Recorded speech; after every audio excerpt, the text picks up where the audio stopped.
காத்திருப்பவர்களுக்கு புது பலன். சில நேரங்களில் வாழ்க்கையில் நாம் எவ்வளவுதான் முயற்சி செய்தாலும் எதுவுமே மாறாதது போல இருக்கும். காத்திருந்து காத்திருந்து மனம் சோர்ந்து போகும். இன்னும் எவ்வளவு நாள், எப்போது என் வாழ்க்கையில் மாற்றம் வரும் என்று நமக்குள்ளே கேட்க தோன்றும். ஆனால் அப்படிப்பட்ட நேரத்தில்தான் தேவன் நம்மிடம் சொல்கிறார், கர்த்தருக்கு காத்திருக்கிறவர்களே புது பலன் அடைந்து கழுகை போல செட்டைகளை அடித்து எழும்புவார்கள். காத்திருப்பது என்பது தேவன் நம்மை மறந்துவிட்டார் என்று அர்த்தம் கிடையாது.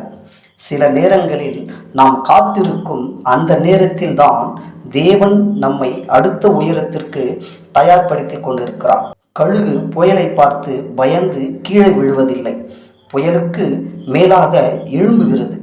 அதுபோல நம்முடைய வாழ்க்கையிலும் புயல் வரலாம், கண்ணீர் வரலாம், தோல்வி வரலாம், எல்லாம் முடிந்து விட்டது போல தோன்றலாம். ஆனால் அது நம்முடைய முடிவு கிடையாது. நம்முடைய பலன் முடிந்த இடத்தில் தேவனுடைய பலன் ஆரம்பமாகிறது. இன்று மனதில் சோர்ந்து போயிருக்கிறீர்களா?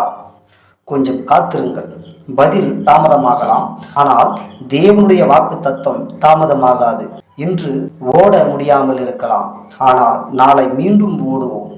இன்று கீழே விழுந்திருக்கலாம், ஆனால் தேவன் நம்மை மீண்டும் எழுப்புவார்.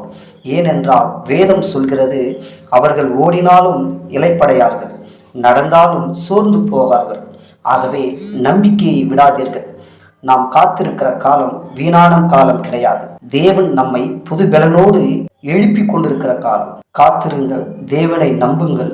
உங்கள் வாழ்க்கையிலும் ஒரு நாள் தேவன் என்னை கைவிடவில்லை என்று சொல்லும் நாள் வரும்.